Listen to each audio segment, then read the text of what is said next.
Le fantôme de Canterville. Oscar Wilde.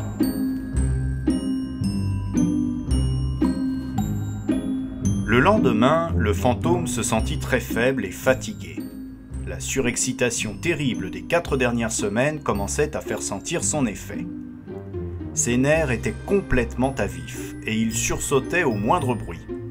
Durant 5 jours, il garda la chambre et se décida enfin à abandonner la question de la tache de sang sur le parquet de la bibliothèque. Puisque la famille Otis n'en voulait pas, c'est que manifestement, elle ne la méritait point. C'étaient de toute évidence des gens habitués à vivre sur un plan d'existence bas et matérialiste, et tout à fait incapables d'apprécier la valeur symbolique des phénomènes extrasensoriels. La question des apparitions et du développement des corps astraux était bien entendu fantasmagorique. Tout autre chose, et cela ne dépendait pas vraiment de lui. Il était de son devoir solennel d'apparaître dans le couloir 1 fois par semaine et de lancer des cris inarticulés du fond de la grande fenêtre en encorbellement, le 1er et le 3e mercredi de chaque mois, et il ne voyait pas comment il aurait pu se dérober honorablement à ses obligations.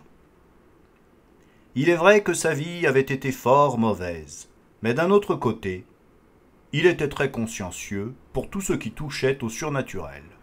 Aussi traversa-t-il le couloir chacun des 3 samedis suivants, comme d'habitude, entre minuit et 3 heures, en prenant toutes les précautions possibles pour n'être ni vu ni entendu. Il ôtait ses bottes, posait les pieds aussi légèrement que possible sur les vieilles lames de parquet vermoulu, s'enveloppait d'un vaste manteau de velours noir et prenait soin de se servir du lubrifiant soleil levant pour huiler ses chaînes. Je dois avouer que c'est avec beaucoup de réticence qu'il se résolut à adopter ce dernier procédé. Un soir, cependant, tandis que la famille était en train de dîner, il se glissa dans la chambre de M. Otis et emporta le flacon.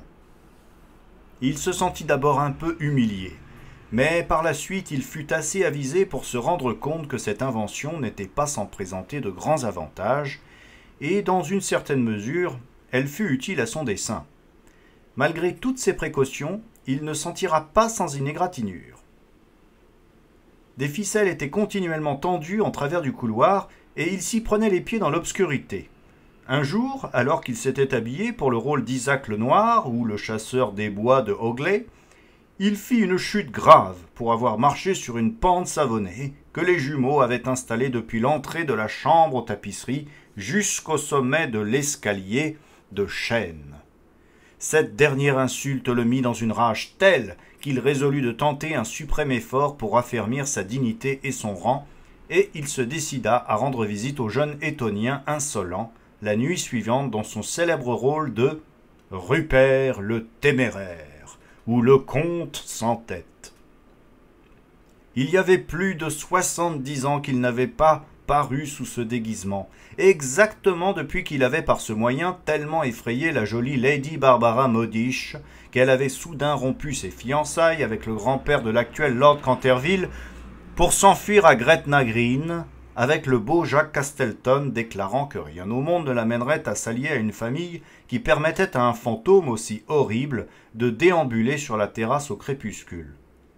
Le pauvre Jacques fut plus tard tué en duel d'un coup de pistolet par Lord Canterville sur le pré communal de Wandsworth, et Lady Barbara mourut de chagrin à Tunbridge Wells avant que l'année fût écoulée.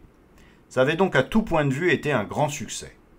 Toutefois, ce rôle supposait une présentation physique extrêmement difficile, s'il m'est permis d'employer cette expression empruntée au théâtre à propos de l'un des plus grands mystères du surnaturel, ou pour faire usage d'un terme plus scientifique du monde supranaturel, il lui fallut largement 3 heures pour faire ses préparatifs. Enfin, tout fut prêt, et il fut fort content de son aspect. Les grosses bottes de cuir à l'écuyère qu'il allait avec le costume étaient bien un tantinet trop grandes pour lui, et il ne put trouver que l'un des 2 pistolets d'arçon. Mais dans l'ensemble, il fut pleinement satisfait, et à 1h15, il se glissa hors du lambris et descendit tout doucement le couloir. Lorsqu'il arriva à la chambre occupée par les jumeaux désignés, je dois le dire en passant, sous le nom de chambre bleue, en raison de la couleur de ses teintures, il trouva la porte entrebâillée. Désirant faire une entrée remarquée, il l'ouvrit toute grande. D'un geste violent, lorsqu'un lourd broc d'eau lui tomba dessus, le trempant jusqu'aux os et manquant de quelques centimètres seulement son épaule gauche. Au même instant, il entendit des éclats de rire étouffés, provenant du lit à colonnes. Le choc qu'en ressentit son système nerveux fut si grand qu'il s'enfuit dans sa chambre à toutes jambes. Le lendemain, il fut immobilisé par un gros rhume. La seule chose qui le consolait dans toute l'affaire, c'était de n'avoir pas emporté sa tête, car s'il l'avait fait, les conséquences auraient pu être très graves. Il renonça dès lors à tout espoir d'effrayer jamais cette grossière famille américaine et se contenta en général de rôder le long des couloirs chaussés de pantoufles de lisière avec un épais cache-nez rouge autour de la gorge, de peur des courants d'air et une petite arquebuse pour le cas où il aurait été attaqué par les jumeaux. Le coup final qu'il reçut se produisit le 19 septembre. Il était descendu dans le vestibule d'honneur, se sentant assuré que là, du moins, il ne serait aucunement molesté, et s'amusait à faire des réflexions satiriques sur les grandes photographies par Saroni du ministre des États-Unis et de sa femme qui avaient à présent pris la place des portraits de famille des Canterville. Il était vêtu simplement mais proprement d'un long linceul, maculé de terreaux de cimetière. Il s'était attaché la mâchoire avec une bande de linge jaune et portait une petite lanterne et une pelle de fossoyeur. En fait, il était costumé pour le rôle de Jonas sans tombe ou le voleur de cadavres de Scherstebarn, une de ses créations les plus remarquables et l'une de celles dont les Canterville avaient toutes les raisons de se souvenir, car c'était là l'origine véritable de leur querelle avec leur voisin, Lord Rufford. Il était environ 2h15 du matin, et pour autant qu'il pouvait s'en rendre compte, nul ne remuait. Cependant, tandis qu'il se dirigeait lentement vers la bibliothèque pour voir s'il restait quelques traces de la tache de sang, deux personnages bondirent tout à coup sur lui du fond d'un recoin sombre, agitant follement les bras au-dessus de leur tête et lui hurlant « Bouh !» à l'oreille. Saisi de panique, ce qui vu les circonstances était bien naturel, il se précipita dans l'escalier, mais trouva Washington Otis qui l'y attendait muni de la grande seringue du jardin. Se voyant ainsi encerclé de toutes parts par ses ennemis, et presque aux abois, il disparut dans le gros poêle de fonte qui, heureusement pour lui, n'était pas allumé, et il fut obligé de rentrer chez lui par les carneaux et les cheminées, arrivant dans sa chambre dans un état affreux de saleté, de désordre et de désespoir. Après cela, on ne le vit plus en expédition nocturne. Les jumeaux se tinrent en embuscade à plusieurs reprises pour le surprendre, et parsemèrent tous les soirs les couloirs de Coq de Noix au grand ennui de leurs parents et des domestiques, mais ce fut en vain. Il était bien manifeste qu'il se sentait tellement blessé dans ses sentiments qu'il refusait d'apparaître. M. Otis, en conséquence, se remit à son important travail sur l'histoire du Parti démocrate, auquel il se consacrait depuis plusieurs années. Madame Otis organisait un merveilleux pique-nique aux palourdes qui fit sensation dans le comté.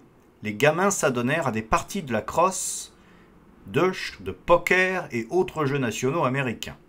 Et Virginia parcourut les chemins sur son poney, accompagnée par le jeune duc de Cheshire qui était venu passer la dernière semaine de ses vacances à Canterville Chase.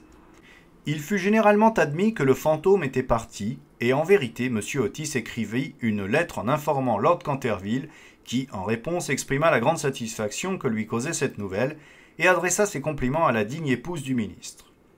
Les Otis cependant se trompaient, car le fantôme était toujours dans la maison, et bien qu'il fût maintenant presque réduit à l'état d'invalide, il n'était nullement disposé à en rester là, d'autant moins qu'il avait appris que parmi les invités se trouvait le jeune duc de Cheshire, dont le grand-oncle Lord Francis Silton avait un jour parié sanguiné avec le colonel Carbury qu'il ferait une partie de dés avec le fantôme de Canterville, et avait été retrouvé le lendemain matin étendu sur le parquet de la salle de jeu dans un tel état d'impotence paralytique que bien qu'il vécût jusqu'à un âge avancé, il ne fut plus capable de dire autre chose que « double 6 ».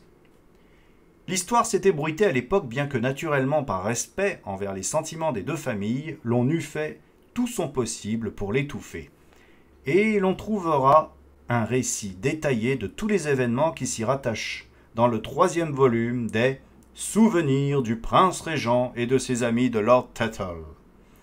Le fantôme était donc naturellement très désireux de montrer qu'il n'avait pas perdu son influence sur les Stitton, à qui en vérité il était apparenté de loin, sa propre cousine germaine ayant épousé en seconde noces le sir de Buckerley, de qui, comme chacun sait, descend toute la lignée des ducs de Cheshire. Aussi prit-il ses dispositions pour apparaître devant le petit amoureux de Virginia sous la forme de sa célèbre création, le moine vampire ou le bénédictin exsangue. Vision tellement horrible que lorsque la vieille Lady Startup en avait été témoin, ce qui était arrivé un soir fatal de Saint-Sylvestre en l'an 1764, elle s'était mise à pousser des cris perçants qui avaient abouti à une apoplexie violente, si bien qu'elle était morte au bout de 3 jours, après avoir déshérité les Canterville, qui étaient ses parents les plus proches, et laissé tout son argent à son apothicaire de Londres. Au dernier moment, toutefois, la terreur que lui inspiraient les jumeaux l'empêcha de quitter sa chambre. Le petit duc dormit donc en paix sous le grand dais emplumé de la chambre royale et rêva de Virginia.